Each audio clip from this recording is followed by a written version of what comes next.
Este es el momento del mensaje. Sí, dice Eclesiastés 3 que todo tiene su tiempo. Todo tiene su tiempo. Le estamos pidiendo, ustedes saben, un día en que sí podamos cantar mucho. Hoy, hoy nos toca hablar de la palabra de Dios. Es un placer para mí siempre estar en esta congregación, una iglesia que amamos mucho, con un amor entrañable. Eh, Hace muchos años que mi relación con los Tres Brazos siempre ha sido buena, eh, siempre bonitos recuerdos, experiencias únicas que Dios, ¿verdad?, nos continúe dando esa oportunidad de compartir con esta hermandad que adora y alaba a Dios de corazón, que le busca con propósito y sobre todo que la hermandad acá continúe creciendo, siendo bendecida por Dios, por su Espíritu, y reciban pues un caluroso saludo de los Minas. Aunque estamos ahí cerquita, pues siempre compartimos todas las bendiciones. A raíz del año del servicio, pues muchos temas se pueden dialogar a partir de ese tema general. Eh, el hermano Darío me hablaba de que este año es de servicio y yo pues tengo un tema que es de adoración. Obviamente la adoración es servicio a Dios, ¿verdad?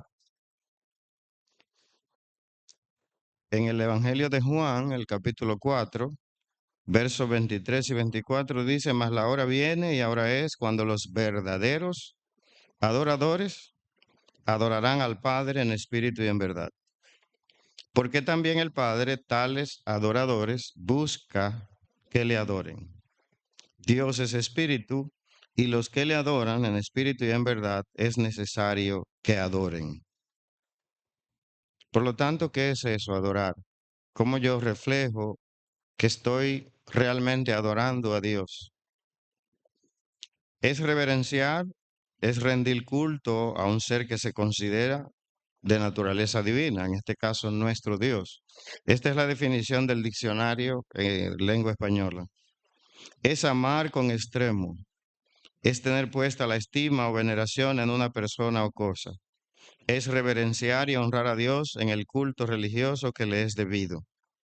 Venerar es respetar en sumo grado a alguien por su santidad, por su dignidad o por sus grandes virtudes, o a algo por lo que representa o recuerda.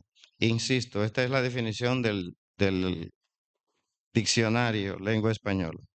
Es dar culto a Dios o a las cosas sagradas. Pero entonces, ¿qué es la alabanza?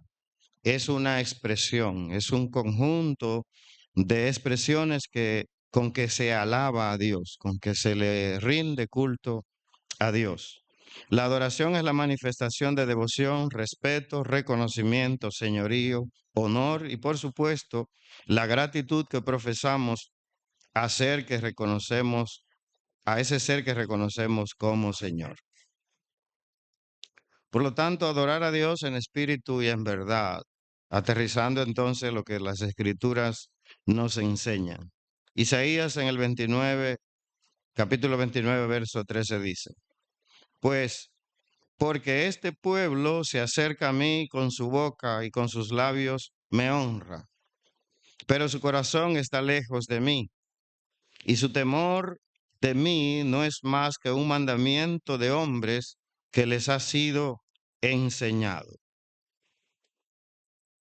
Así que, hermanos, Dios es espíritu, y por lo tanto, los que queremos o pretendemos adorar a Dios, también debemos renacer al espíritu.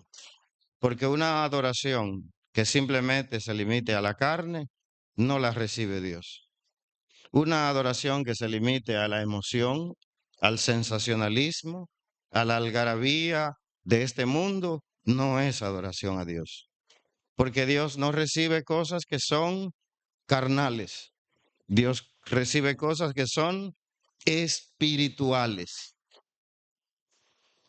Por lo tanto, al nosotros nacer a una vida nueva en Cristo Jesús, nacemos de una simiente diferente a la que pertenecemos por naturaleza, que es la carne y la sangre que heredamos de nuestros padres.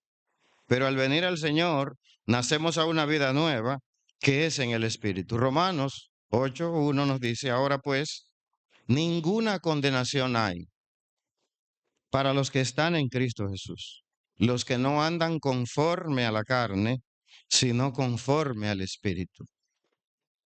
Porque los que son de la carne piensan en las cosas de la carne, pero los que son del Espíritu, en las cosas del Espíritu. Por esa razón nosotros debemos tener siempre un pensamiento que se note la diferencia con el resto de los demás. En su naturaleza, Dios es espíritu puro. Al principio de la creación, se nos muestra a Dios como el autor de todo lo creado. Se representa a Dios como el espíritu que produjo la luz en medio de las tinieblas y el orden en medio del caos. Génesis 1, 2 y 3. Entre estas dos afirmaciones tenemos frecuentes referencias a la naturaleza de Dios Dios, como un espíritu puro y espíritu divino. Se le llama Padre de los Espíritus, Hebreos 12:9. Y frecuentemente se usa la combinación espíritu del Dios vivo en muchos textos de las Escrituras. De ahí que no podemos pretender agradar a Dios por medio de lo perecedero, de lo tangible, de lo visible.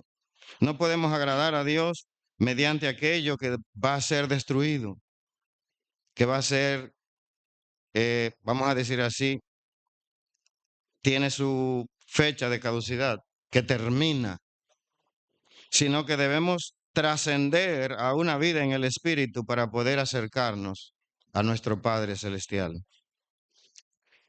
¿De qué formas, de qué maneras, de qué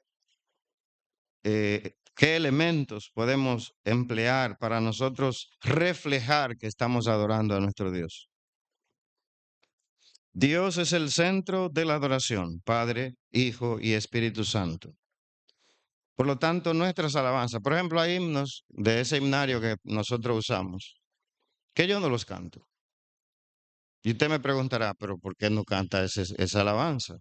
Porque cuando Pablo nos reitera que debemos cantar con el Espíritu y con el entendimiento, tenemos que entender lo que estamos diciendo. ¿A quién va dirigido? ¿Por qué se lo estoy diciendo a mi Dios? No simplemente porque me dijeron que ese himno es bonito. No, por esa razón hay alabanzas que yo simplemente no las consumo. Cuando yo hago todo para el Señor, dice Pablo, que todo lo que hagamos, sea para gloria y honra de nuestro Señor. Y entonces, ¿por qué en el carro yo estoy oyendo alabanzas con música? Yo hago una pregunta, usted puede pelear conmigo al final, todo lo que quiera, pero yo creo que si es con fruto de labios, en todos lados yo debo hacerlo con fruto de labios. Hay un silencio aquí, tú ves. Eso crea roncha, si eso crea cierta presión psicológica. Conocemos más la música de los religiosos que la música que se produce en la iglesia. Y es con fruto de labios que debemos adorarle. ¿Y cuando yo estoy en adoración? ¿Solamente en la iglesia? ¿O cuando yo canto en mi casa estoy dirigiéndosela a mi Dios? ¿Y cómo es que debemos adorarle? ¿Con fruto de labios? Sí. Bueno, pero entonces vamos a adorarle como Él manda. Saben que Dios es celoso, ¿verdad? Y que Dios es detallista. Yo hablaba el otro día con mi esposa. Pero Cristo, que es Dios, es tan detallista que al levantarse arregló su cama. ¿Y qué importancia tiene eso? Sí, mucha. Recuerden que en la creación todo estaba en desorden y Él estaba allí que ordenándolo todo. Por lo tanto, Dios es un Dios de orden. Por lo tanto, a Dios le gustan las cosas bien establecidas, que tengan un orden, una lógica. Cuando Él resucita a Cristo, entonces los que vieron el sepulcro vieron que toda su ropita estaba ahí dobladita. Y la lectura que hizo el hermano ahorita nos da a entender también otra cosa muy valiosa.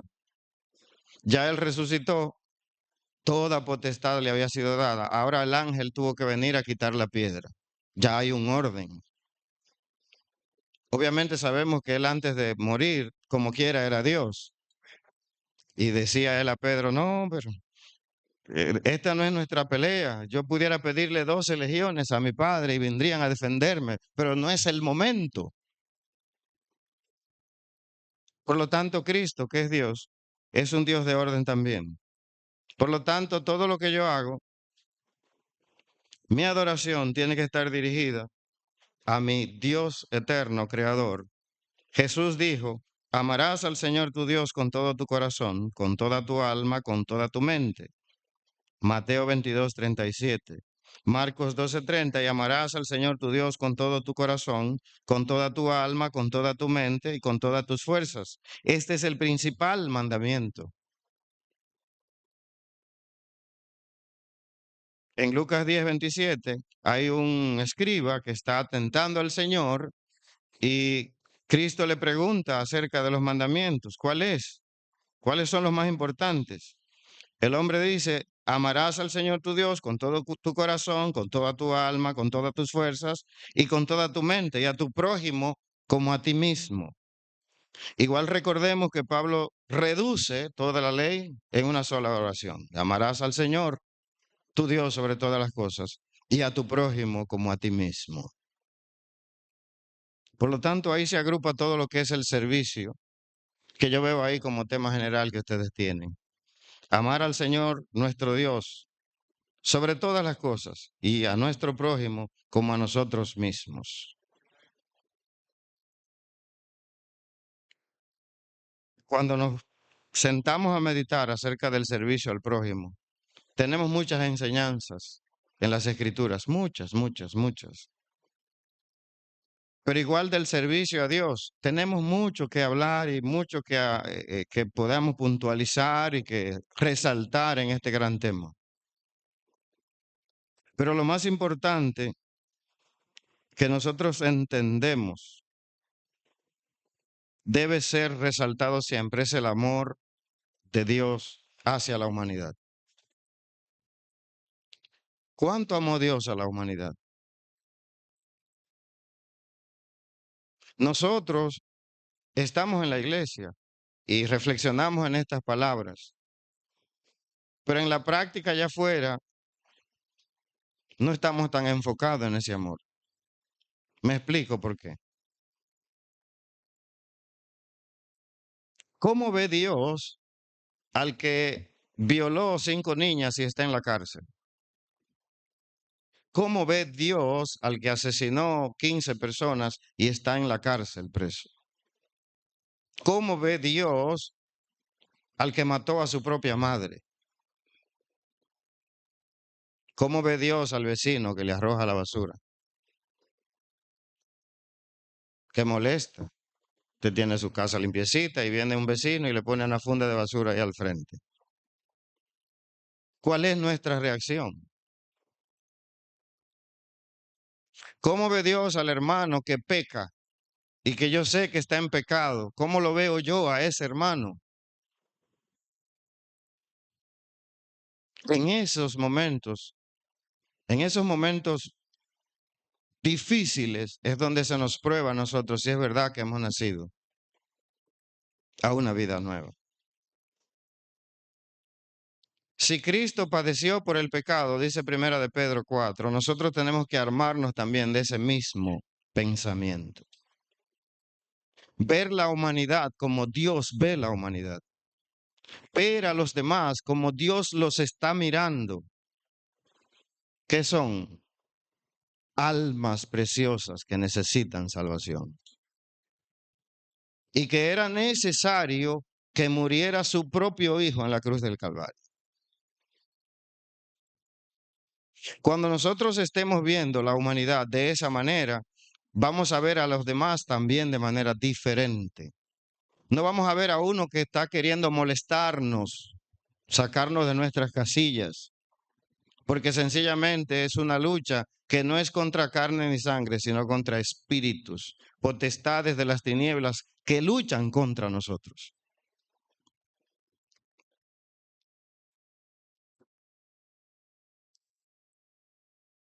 Por lo tanto, todo lo que yo ejecute en el mundo, todo lo que yo haga, todo lo que yo practique, todo lo que yo hable, todo lo que yo enseñe, tiene que ser tratando de guiar a todos los que nos rodean a conocer el amor de Dios. El jefe, cuando trabajamos, ¿verdad? Ese jefe que es tan difícil. Entonces, cuando lo ponemos desde la óptica de Dios, usted verá que no es difícil nada mentira.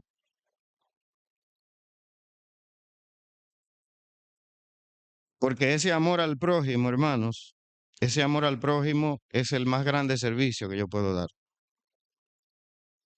La doctrina o enseñanzas que practicamos, separadas del amor que proviene de Dios, es sencillamente fría, desagradable.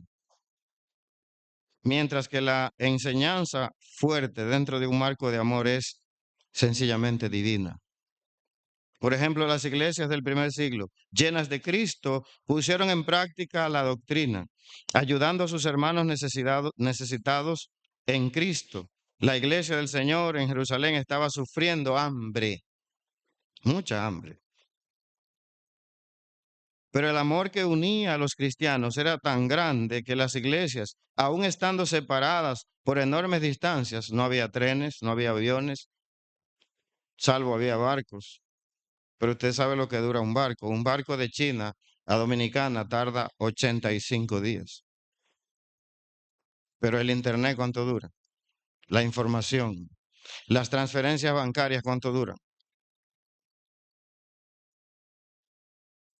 ¿Cómo manifestamos el amor nuestro a los de Ucrania? ¿De qué manera? Ore por esa gente. Usted no los conoce ni sabe. La gente de Rusia que también está muriendo. Los problemas entre Israel y la franja de Gaza. Que usted no los conoce a ninguno. A esos niños que mueren día por día, usted no los conoce. Pero ¿creen ustedes que Dios está aquí hoy y no está allá en Gaza? Amén. ¿Lo creen? O sea, creen que está aquí, pero no allá. Ah, Él está viendo allá también lo que está sucediendo. ¿Y saben cómo lloran sus ojos por eso? ¿Sabe cómo se llena el corazón de Dios de tristeza por eso? Y nosotros realmente oramos por esa gente. Más que tenemos mandamiento de eso. Orar por todos los hombres. Orar por todos los hombres. No los sabemos ni los conocemos. Allá en el sur de Argentina, uno que se está muriendo ahora de frío, usted no lo sabe. Dios sí. Pero cuando ve en su corazón que usted ora por todos los hombres, Dios actúa. Gloria a Dios. Por lo tanto, ese amor manifestado al prójimo en el primer siglo era tan grande que aun estando separados por esas grandes distancias, respondieron a las necesidades que había en Jerusalén. La iglesia en Antioquía envió una ofrenda, Hechos 11, 27 al 29, tal como las iglesias de Galacia también enviaron sus ofrendas. Realmente el amor era una fuerza unificadora en la iglesia primitiva. No se diferenciaba entre un judío, un gentil, un prosélito o lo que fuere. Todos se ayudaban unos a otros. Una iglesia rica en terrenos, oro y cosas materiales, pero en la cual la mayoría de sus miembros están sufriendo enfermedad, ignorancia, desnutrición, no puede ser la iglesia que Cristo fundó. Y eso lo vemos a diario.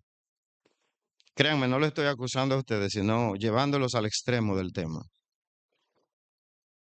Juan dice en 1 de Juan 3:17 que el que tiene bienes de este mundo y ve a su hermano tener necesidad y cierra contra él su corazón, ¿cómo mora el amor de Dios en él?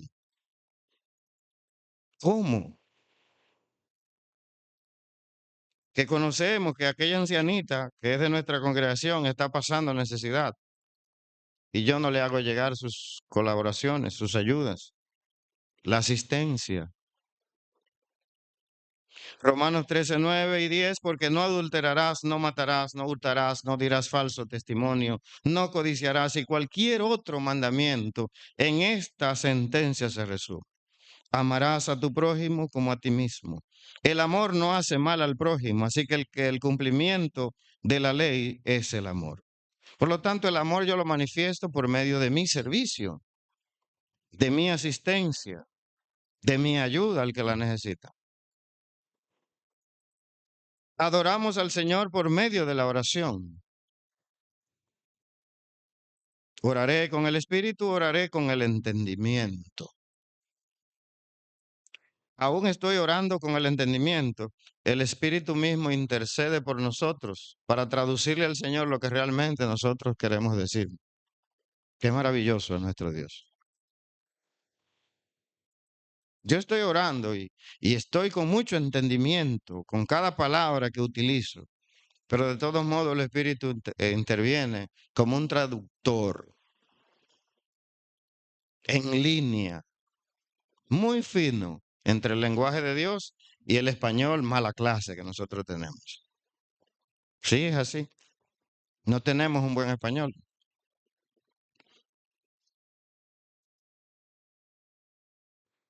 En la Biblia, la oración es adoración que incluye todas las actitudes del espíritu humano en su acercamiento a Dios. El cristiano adora a Dios cuando le ofrece culto, confesión, alabanza, súplica y por medio de la oración, o sea, alabanza y súplicas por medio de la oración.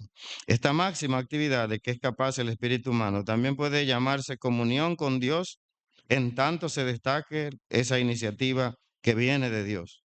El hombre ora porque Dios sencillamente ya ha tocado nuestro espíritu. Antes de que Dios toque nuestro espíritu, es difícil que realmente oremos. Decimos palabras aprendidas y punto. Pero cuando el Espíritu de Dios toca nuestro espíritu, entonces realmente nos derramamos ante Dios en oración.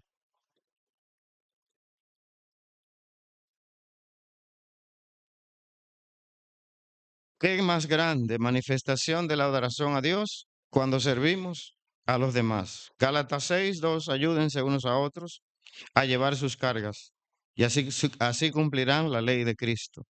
Por lo tanto, siempre que tengamos la oportunidad, hagamos bien a todos y en especial a los de la familia de la fe.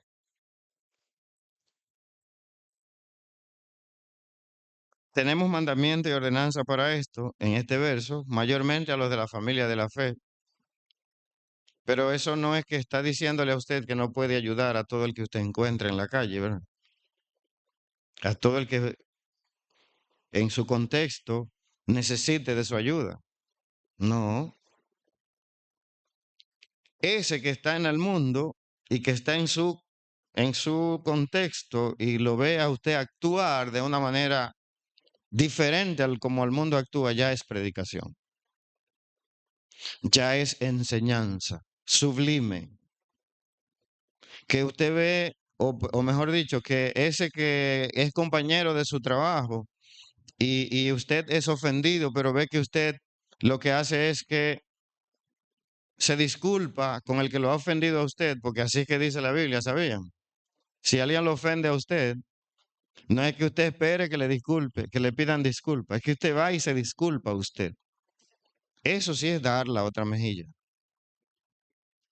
Entonces, el mundo ve, wow, pero qué diferente actúa este hombre. Si usted está en un puesto de autoridad y usted lucha por la justicia de todo el que esté por debajo de usted, entonces la gente observa, qué diferente es trabajar con este hombre. ¿Qué será lo que tiene que actúa así? Glorificado sea el nombre del Señor. Porque el Espíritu de Dios entonces está en nosotros y está vendiéndole al mundo, está manifestándole al mundo que esa imagen, esa figura, esa forma de actuar no nace de usted. No, para nada. Por lo tanto, por medio del servicio, dice un dicho por ahí, hacer bien sin mirar a quién, que nuestra mano izquierda no sepa lo que hace tu derecha, no que estemos dando una cosa por un lado y que todo el mundo sepa lo que di, no, para nada. Esas son las formas en que Dios ha establecido para que nosotros sirvamos a otros sin tener que hacer toques de trompeta y anuncios en el periódico. No, no es necesario. Por lo tanto, una manera de adorar a Dios es también por medio de la alabanza.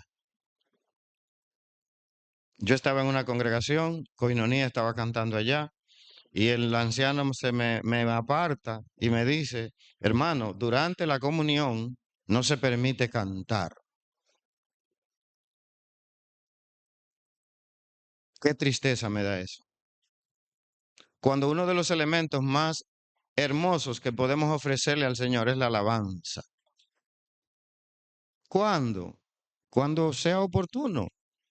Obviamente no vamos a estar cantando mientras estamos dando el mensaje, no vamos a estar cantando mientras estamos orando, no vamos a estar orando mientras estamos haciendo otras cosas. Pero en el momento que estamos reflexionando en el sacrificio de Cristo, muchos quizás no sientan la, la intención o la inquietud de cantar, pero entonces oran. Los que sentimos que sí, que podemos cantar, cantamos a nuestro Dios. Y es una expresión maravillosa de nosotros decirle al Señor que le estamos adorando, que reconocemos su señorío en nosotros. Y ese hermano me decía, no, porque la Biblia no dice que hay que cantar después de la comunión. La Biblia tampoco dice que usted debe orar, cantar tres alabanzas, tener la comunión y un orden como que lo tenemos como que es bíblico. Y si usted no lo hace así, estamos en desorden. No, la Biblia no establece eso en las escrituras, ¿verdad? Igual le decía yo al hermano, sí, pero entonces usted tiene que irse después que participe al Monte de los Olivos. Porque Cristo, después que cuando hubieron cantado el himno, va al Monte de los Olivos con sus discípulos. Usted no va al Monte de los Olivos, está en desobediencia. Y yo le decía, yo creo que todo lo que Cristo practicó y se mantuvo como mandamiento, entonces los apóstoles no los repiten, no los recuerdan. Y es por eso que sí practicamos cosas que Cristo hacía, pero él no las repitieron los apóstoles como mandamiento. La alabanza es una de las expresiones más maravillosas para nosotros decirle al Señor, yo te adoro, yo te alabo, tú eres mi rey, tú eres mi Señor y maestro, en ti confío.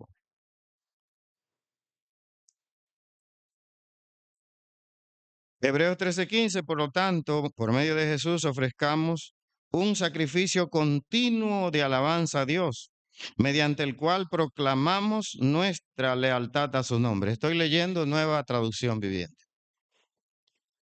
Por lo tanto, por medio de Jesús ofrezcamos un sacrificio continuo de alabanza,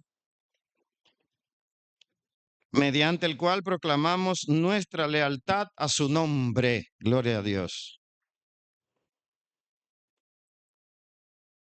Permítanme buscar en la Nueva Traducción Viviente otra cita que quiero leer aquí en este momento, y es la de Romanos 12, 1 y 2, pero de la Nueva Traducción Viviente.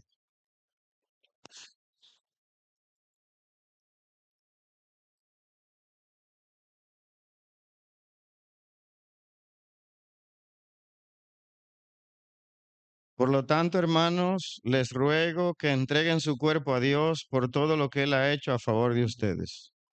Que sea un sacrificio vivo y santo, la clase de sacrificio que a Él le agrada.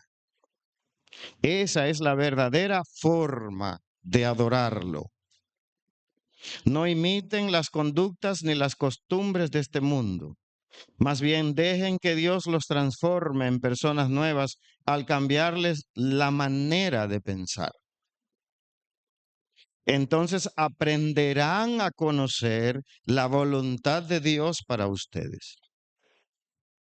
la cual es buena, agradable y perfecta. Esta versión me encanta por eso. Es muy clarita. Usted la digiere con facilidad.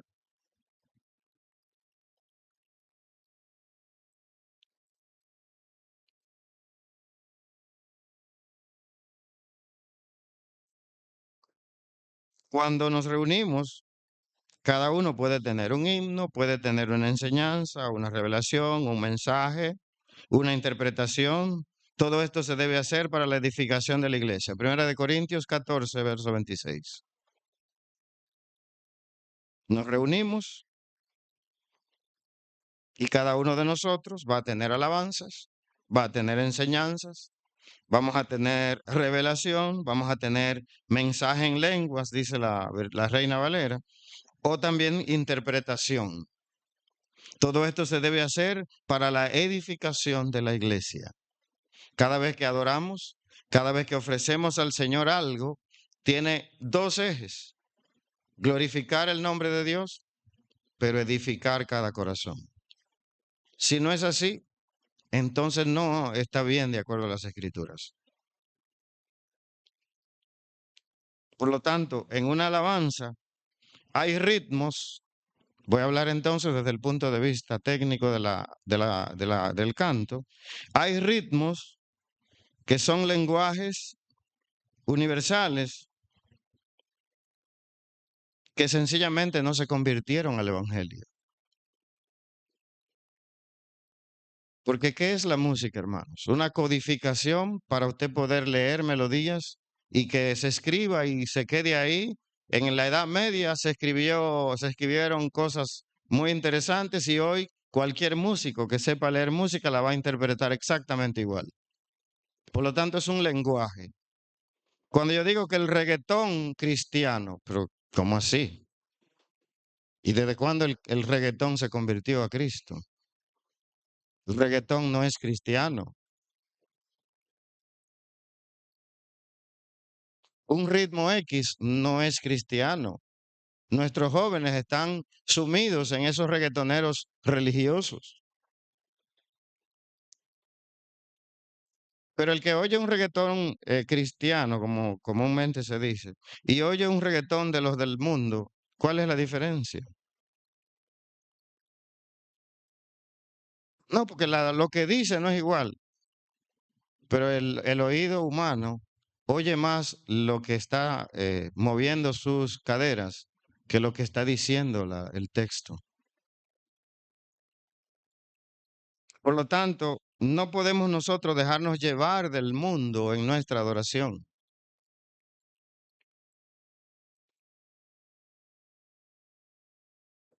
Por lo tanto, una adoración que toma elementos del mundo, una alabanza que toma elementos del mundo para decir que es alabanza, entonces eso no es adoración espiritual. Porque nos arrastra ¿qué? A pensar en lo que está sucediendo en mi vecindario.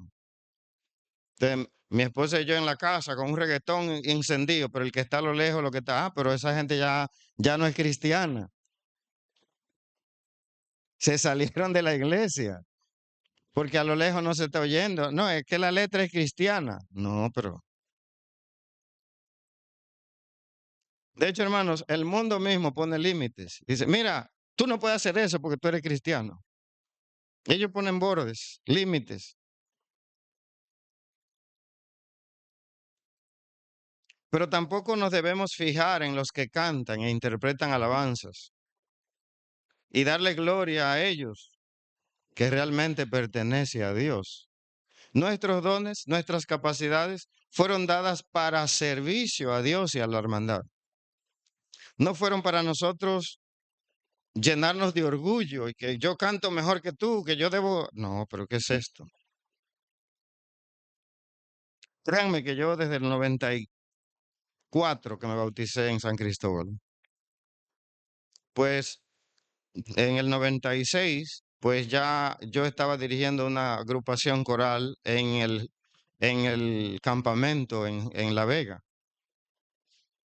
Y desde esa época yo veía cómo la tendencia en nuestras iglesias era como inclinarse a las pasiones más que a la adoración. Y desde esa época yo sigo con mi mismo discurso. Si a usted le agrada lo que oye de lo que estamos haciendo, dele la gloria a Dios, no a nosotros. Que yo cante bien y a usted le agrade mi voz, entonces para su edificación, no es para que usted reconozca, uy, qué buen cantante es Romer. No, no, no, no. No me interesa. Quizás sea bueno y es verdad. Quizás el que es artísticamente preparado vea que sí, que es verdad, que es bueno el que está cantando. Pero va a glorificar a Dios si usted le da la gloria a Dios.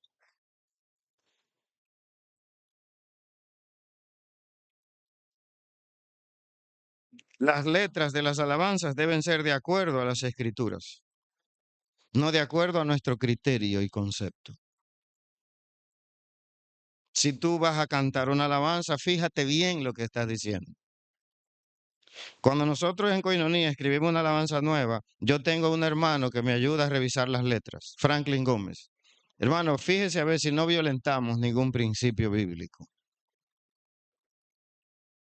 porque las letras deben ser coherentes con las escrituras. Podemos caer en el error de pensar que porque cantamos bonito, entonces nuestra adoración es más espiritual. Uy, qué bonito cantan. Qué espiritual. No, no necesariamente. No tiene nada que ver una cosa con la otra.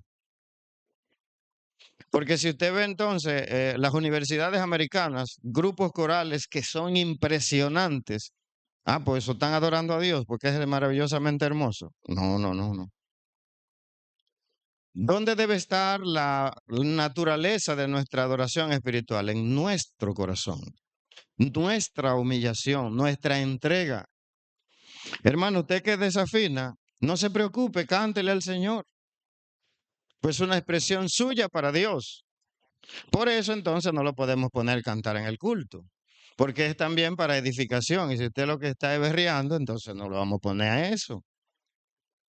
Vamos a dejarlo para que ore, para que visite a los enfermos. Hay otros dones, ¿verdad? Pero usted cántele a Dios con devoción, con entrega, con decisión, en espíritu y en verdad.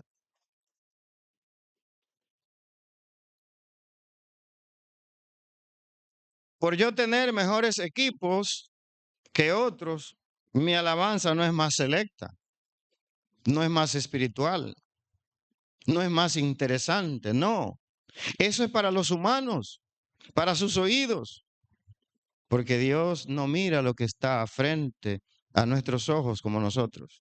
Él mira lo que está ¿dónde? En el corazón.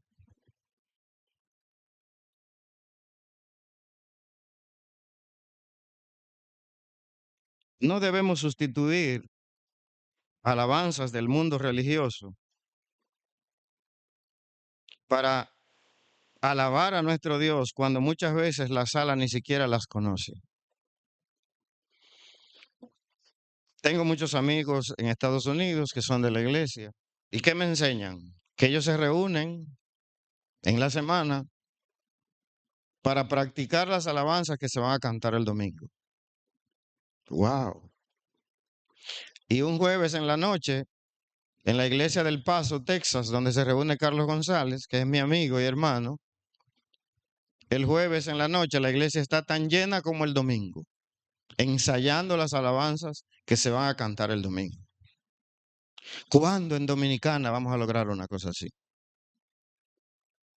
Pero usted llega a esa iglesia, usted se dará cuenta que es un coro entero, porque están cantando en tenor, en soprano, en bajo, en barítono. Es un coro entero la iglesia. Pero ¿y por qué en Dominicana no nos preparamos también para eso? ¿Por qué no podemos nosotros agarrar las alabanzas? Mira, hay himnos tan hermosos en esos escenarios que tienen años que ni siquiera se cantan. ¿Por qué? Porque no nos juntamos a ensayar las alabanzas. Cada quien viene y canta la que cree conveniente.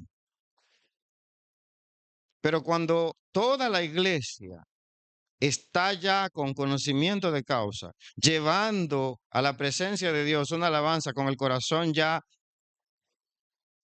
sintonizado con lo que estamos cantando, entonces hay más gozo en nuestra congregación. Romer, ¿y por qué tú no lo haces en los minas? Bueno, oren por eso. Oren por eso, porque se hacen los esfuerzos y es hasta donde muchos lo permitamos. Pero es necesario que despertemos un poco más. Y es que nosotros no nos servimos a nosotros mismos, sino al que vive y reina por los siglos de los siglos. Que la presencia de Dios entre nosotros con nuestra alabanza y adoración se pueda sentir con nosotros. Que ese gozo que sentimos en el espíritu, no en la carne, en el espíritu, entonces el Señor se manifieste de una manera poderosa. ¿Cómo se manifiesta Dios? Cuando Él está viendo una iglesia que le adora en espíritu y verdad. Surgen milagros en la iglesia. Los enfermos se sanan con facilidad. Las almas se convierten con facilidad. En cada campaña usted ve a la gente pasando adelante, porque es el espíritu mismo que se está moviendo en esa comunidad. No la intención de uno que se cree que lo hace bien. No, todos, como un solo hombre, debemos adorar al que vive por los siglos, con las alabanzas. Pero también adoramos a Dios, me dice el tiempo, que yo me llevo del gusto. 5 minutos me quedan. Wow, ¿para qué hablé?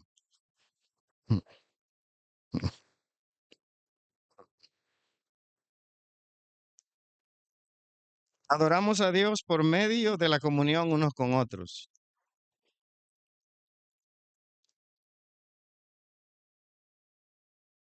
Y en este temita es necesario que reflexionemos con seriedad. ¿Cómo así con seriedad?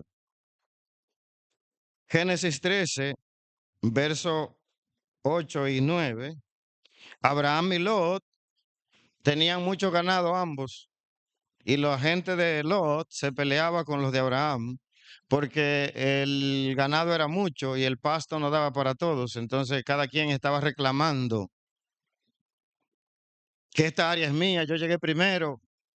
Como pasa entre hermanos, ¿verdad? ¿Qué dice Abraham, nuestro padre? ¿Cuántos se sienten hijos de Abraham?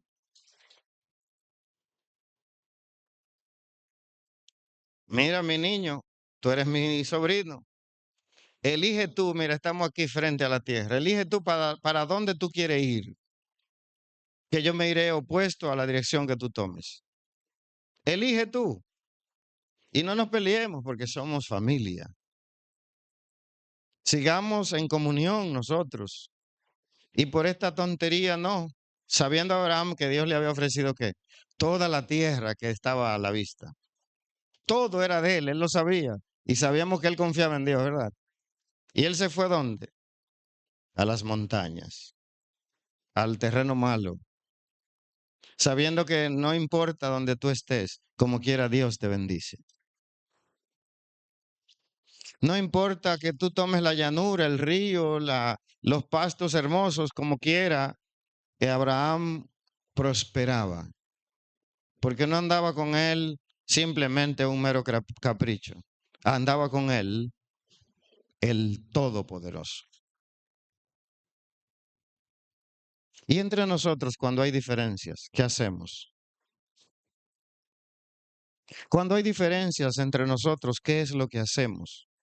¿Realmente nos ponemos de acuerdo? ¿Realmente doblegamos nuestro orgullo y nos inclinamos ante la real comunión unos con otros? ¿O sencillamente hago valer mi palabra porque yo eso es lo que creo y así se hace? No, espérense. Tan así es que Pablo dice, recibamos al débil en la fe, no para contender sobre opiniones. Y vamos a leer en Pedro, una cita que tenía apartada acá, También de la Nueva Traducción Viviente. Primera de Pedro, el capítulo 4.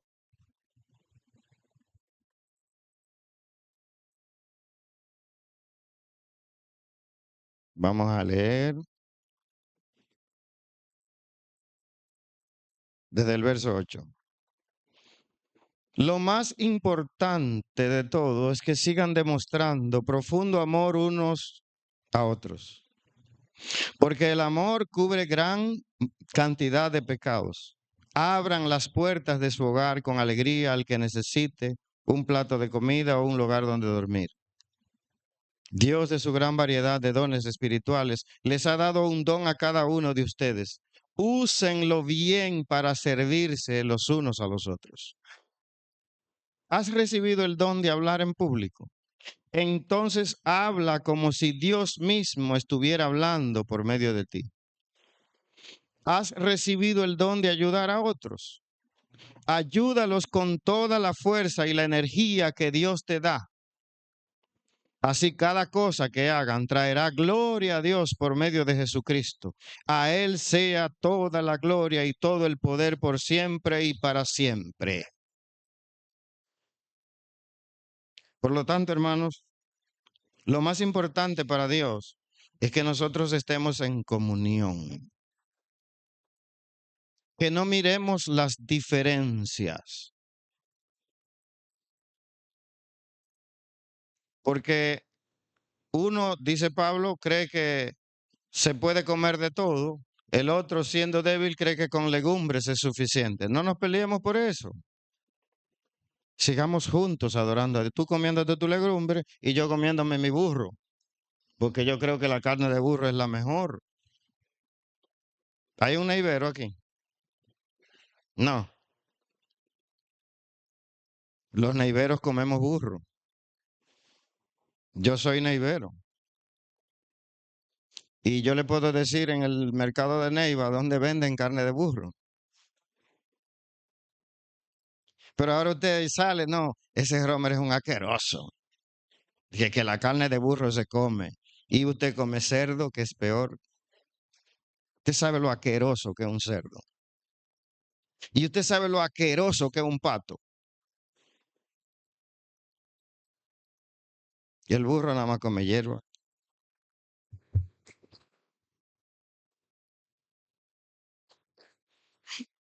Las vacas se comen hasta los recién nacidos que nacen enfermos.